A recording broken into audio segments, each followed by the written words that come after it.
Esminiais klausimais neatsimenu. Viskas pakankamai nuosekliai ir vienodai. O atskirom kažkokiam tai smulkiom problemom, aišku, savaime dėl jų gali būti problemų. Galėjo būti pokyčių.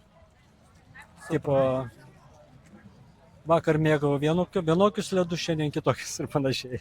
O kaip manot, bendraja prasme, nuomonių kaita yra naudingas asmeninis dalykas žmogui asmeniškai? Na, aš manau, neišvengiamas. Tai yra, kalbėti reikia ne naudingas, nenaudingas, o yra natūralus dalykas. Mes keičiamės, augam, bręstam, įgyjam žinių ir todėl gali keistis mūsų, sakykime, požiūris į kažką tai.